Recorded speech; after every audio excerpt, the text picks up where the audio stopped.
Mean राशि वाले व्यक्तियों, आपके लिए 20 अक्टूबर से लेकर के और 26 अक्टूबर तक का यह सप्ताह कैसा रहेगा, आइए जानते हैं इस वीडियो में। सबसे पहले तो आपको मैं बता दूं कि आपको पता है आपकी राशि से अधिकतर प्लेनेटरी पोजीशंस बड़ी नेगेटिव दिक्कत या परेशानी वाली दिखाई देती है, तो भाई समस्या तो है, लेकिन क्या उपाय होने चाहिए और हमें वह दिक्कत कब कब कैसे कैसे रह सकती है, और सबको रह सकती है क्योंकि मीन राशि वाले तो दुनिया में करोड़ों लोग हैं, तो सबको तो नहीं होगी ना, तो किनको ज्यादा हो सकती है, सारी बातें मैं इस वीडियो में बताने जा रहा हूं, तो पूरा वीडियो जरूर देखना। और इस सप्ताह से मैं लेकर के आया हूं एक स्पेशल फैसिलिटी आपके लिए। क्या, हमारा ये वीडियो भारत के अलावा भी बाहर के लोग देखते, तो उनको ये शिकायत थी कि भाई आप ये जो बताते हो कि कौन से दिनों में सावधान रहना है, उसमें टाइम नहीं बताते, तो हमें कैसे पता लगे कि हमारी कंट्री के हिसाब से वो दिन कैसा है, क्योंकि अमेरिका भारत में तो 12 घंटे का अंतर है। तो इस बार हम लेकर के आए हैं टाइम, यानी कि जो मीन राशि वाले लोग हैं उनका टाइम 21 तारीख को 9:36 से 23 तारीख को रात में 10:06 तक नेगेटिव रहेगा। अब ये जो टाइम मैंने यहाँ बता दिया, ये इंडियन स्टैंडर्ड टाइम है, इसको आप मर्ज कर लीजिएगा अपने जो भी कंट्री में आप रहते हैं, सिंगापुर में हो आप, ऑस्ट्रेलिया में हो आप, जापान में हो आप, कनाडा में हो, जहां भी आप रहते हो उसके हिसाब से इसको एडजस्ट करके देख लेना, आपको अपने आप पता लग जाएगा कि आपके लिए इस सप्ताह नेगेटिव टाइम कब तक रहेगा। तो आइए जानते हैं। सबसे पहले स्वास्थ्य से शुरुआत करेंगे, स्वास्थ्य का मामला। लेकिन मैं आपको बता दूं भाई, अच्छा वीडियो लगे तो लाइक भी करना और चैनल को सब्सक्राइब भी करना। हेल्थ के मामले में एक पॉजिटिविटी यहाँ पर मीन राशि वालों के लिए ये आई है कि आपका राशि का स्वामी गुरु अब आ चुका है पंचम भाव में। ये 11 तारीख तक यहाँ मार्गी चलेगा, फिर 11 नवंबर को वक्री होकर 5 दिसंबर को वापस से शिफ्ट करके चौथे भाव में चला जाएगा। जब तक ये यहाँ है, निश्चित मान के चलो आपका बेस्ट टाइम है, अच्छा टाइम है, क्योंकि गुरु उच्च राशि में यहाँ आया है, आपकी राशि का मालिक है, स्वामी है, लॉर्ड है, तो निश्चित रूप से आपको बहुत अच्छे फल प्रदान करेगा, इसमें कोई शक नहीं है। अब आगे चलते हैं। धन का मामला, भाई धन का मामला गड़बड़ है, क्योंकि देखो ये मंगल यहाँ पर अष्टम भाव में ट्रांजिट कर रहा है, परेशानी दिक्कत समस्या दे रहा है। ओम अमंगारकाय नमः मंत्र का जप कर लेना, हनुमान जी की पूजा उपासना कर लेना, बहुत दिक्कत यहाँ दिखाई देती है। धन के लेन देन में भी ध्यान रखना, इस दीपावली पर माँ लक्ष्मी की विशेष कृपा नहीं मिल रही है आपको, इस बात का ध्यान रखो। आपके पारिवारिक सुख की बात कर लेते हैं, तो उसमें 24 तारीख तक तो उठापटक दिखती, क्योंकि बुध यहाँ दिक्कत दे रहा है, लेकिन फिर वो जो है 24 तारीख के बाद 9th हाउस में चला जाएगा, और बुध का जो राशि परिवर्तन है नो डाउट आपके लिए बहुत ही अच्छा, बेस्ट और श्रेष्ठ कहा जा सकता है। फिर आगे चलते हैं, विद्यार्थियों के लिए टाइम कैसा है। तो ये जो टाइम आपको यहाँ दिया है 21 तारीख से लेकर 22-23, ये जो टाइम है इसमें थोड़ा सा ध्यान रख लेना, ये टाइम स्टूडेंट्स के लिए अच्छा नहीं है। तो इनमें अगर कोई एग्जाम वगैरह होता है, तो हालांकि छुट्टियां होंगी इनमें तो, लेकिन फिर भी अगर कोई होता है तो ज्यादा कॉन्सेंट्रेट रहने की जरूरत है। इसके बाद आपका टाइम जो है काफी पॉजिटिव, अच्छा और श्रेष्ठ कहा जा सकता है। अब आगे चलते हैं, आगे देखते हैं आपका कि आपका जो है वो व्यापार वाला मामला कैसा है। तो व्यापारियों के लिए 24 तक टाइम अच्छा नहीं है, लेकिन 24 तारीख के बाद जब बुध जो है वृश्चिक राशि में जाएगा, तो आपके 9th हाउस में जाकर के उत्तम फल प्रदान करेगा, यानी व्यापारियों के लिए टाइम 24 तारीख के बाद ज्यादा बेस्ट अच्छा रह सकता है। लेकिन व्यापारियों को भी धन के लेन देन में सावधानी रखनी होगी। नौकरी पैसा वालों की बात करें तो नौकरी पैसा वालों के लिए तो ये सप्ताह ठीक है, कोई दिक्कत नहीं, परेशानी नहीं है। केवल ये जो टाइम आपको नोट कराया इनमें थोड़ा समस्या रह सकती है, बाकी इसके अतिरिक्त आपके लिए ये बहुत ही बेस्ट, शानदार, अच्छा कहा जा सकता है। मतलब कोई समस्या यहाँ नहीं दिखाई देती है। अब आपके बात कर लेते हैं आपके वैवाहिक सुख की। तो वैवाहिक सुख के मामले में ये सप्ताह आपके लिए उत्तम फल वाला बना हुआ है, लेकिन शुरुआत में नहीं, 24 तारीख तक दिक्कत दिखाई देती है। हो सकता है जीवन साथी के स्वास्थ्य को लेकर के कोई परेशानी हो या समस्या हो। कुल मिलाकर के आपके लिए जो टाइम है ये 24 तारीख तक दिक्कत वाला है, लेकिन 24 तारीख के बाद में नो डाउट अच्छा होता चला जाएगा। ओम बुम बुद्धाय नमः, ओम अम अंगारकाय नमः, ओम गृणी सूर्याय नमः, इन तीनों मंत्रों का जप आप करोगे तो नो डाउट आपको बहुत अच्छे, श्रेष्ठ और उत्तम फलों की प्राप्ति होगी। और आपका जो पारिवारिक सुख में आपको माता की चिंता, पिता की चिंता जैसे इश्यूज भी दिख रहे हैं, वो भी 24 अक्टूबर के बाद में पॉजिटिव होंगे, यानी कि उसके बाद आपका समय ज्यादा अच्छा कह सकते हैं। ये आपको मैंने सामान्य फल यहाँ पर बताया था।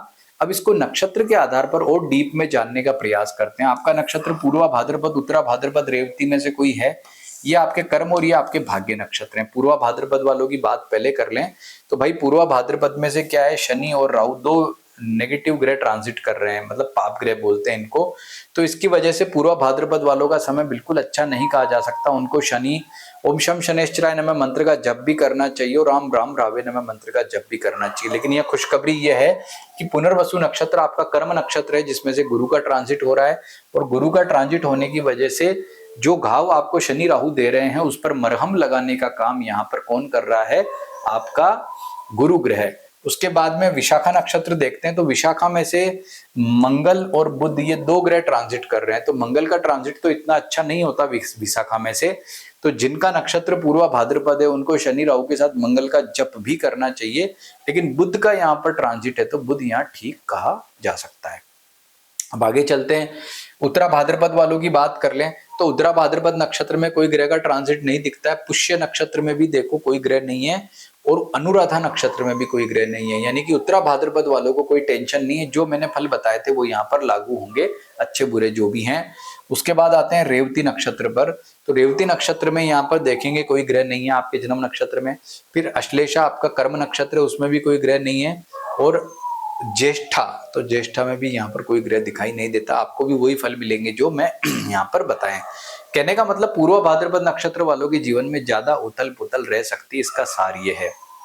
अब आते हैं आपका लग्न क्या है, ये बहुत इंपॉर्टेंट बात है। कैसे?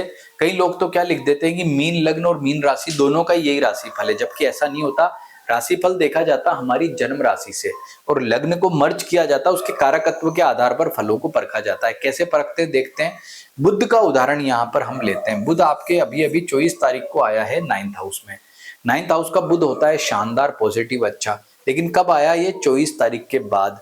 तो भाई यहाँ बुध आया है तो ये किन के लिए ज्यादा अच्छा रहेगा? यहाँ दो कंडीशन में आपको बताता हूं। अगर आपका बुध कारक ग्रह है तो बुध किस किस का कारक ग्रह होता है? तो कारकत्व देखा जाता है लग्न के आधार पर। अपनी लग्न कुंडली चेक करो। अगर आपकी लग्न कुंडली में वृषभ, कन्या, मकर, मिथुन, तुला, कुंभ, ये 6 आपके जो राशियां हैं, अगर इसमें आपका जो बुध है, अगर आपका बुध ये लग्न है तो कारक ग्रह है। यानी कि अगर आपका लग्न ये 6 राशियों का है तो बुध आपको 9th हाउस में आके नो डाउट बहुत ही मिरेकल, चमत्कारिक और अच्छे फल प्रदान करेगा।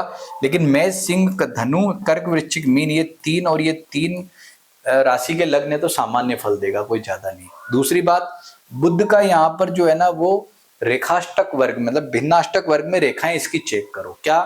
अगर ये बुध 9th हाउस में आकर के आपका 5, 6 या 7 रेखाओं पर होगा तो नो डाउट बहुत ही अच्छे फल प्रदान करेगा। यानी कि इसके आने से जीवन में बाहर आएगी, उत्तम फलों की प्राप्ति होगी। अभी भिन्नाष्टक क्या होता है? तो इसके लिए क्या करना है आपको कि ये एक चार्ट यहाँ मैंने भिन्नाष्टक का दिया है, लेकिन ये सूर्य का है और ये किसी भी व्यक्ति का हो सकता है, ये आपका नहीं। आपका जो है अलग, आपके कुंडली को ओपन करो तो उसमें पता लगेगा। और आपको क्या देखना है, ये सूर्य को एक बार हम मिटा देते हैं, यहाँ लिख देते हैं बुध। यानी कि ये मैंने बुध का जो है वो भिन्नाष्टक बनाया है, ठीक है। ये एग्जाम्पल बता रहा हूं आपको। अब ये तो देखो राशियां हैं 5, 6, 7, मतलब 5 मतलब सिंह, 6 मतलब कन्या। तो अभी बुध पहले कहाँ था? तुला राशि में था। अब काई में आया? वृश्चिक में आया है। तो वृश्चिक राशि में वो कितनी रेखाओं पर है? भाई पॉजिटिव हाउस में आया है। तो मैंने क्या लिखा था? 5, 6, 7, 8 रेखाओं पर होगा तो ज्यादा अच्छा होगा। तो देखो यहाँ कितनी रेखाओं पर है? 5 रेखाओं पर है। तो 5 रेखाओं पर बुध है तो यहाँ पर वो नो डाउट ज्यादा अच्छे फल प्रदान करेगा। ये मैंने एक एग्जाम्पल बताया। ये भिन्नाष्टक ऐसा का ऐसा हो जरूरी नहीं है, क्योंकि ये हर व्यक्ति का भी अलग अलग होता है और हर ग्रह का भी अलग अलग होता है। सूर्य, चंद्रमा, मंगल, बुध, गुरु, शुक्र, शनि, इन 7 ग्रहों की इसमें कैलकुलेशन करते हैं, राहु केतु की नहीं करते हैं। तो भाई ऐसे करके आप ये इसको चेक कर लो। अब आपको मैंने इतनी अच्छी बातें बताई है। आपका राशिफल को पर्सनल कैसे करना है, नक्षत्र के आधार पर कैसे देखना है, सभी को चेक करके आप उस जो है निचोड़ पर पहुंचो कि मेरे लिए जो है ये सप्ताह कैसा रहने वाला है।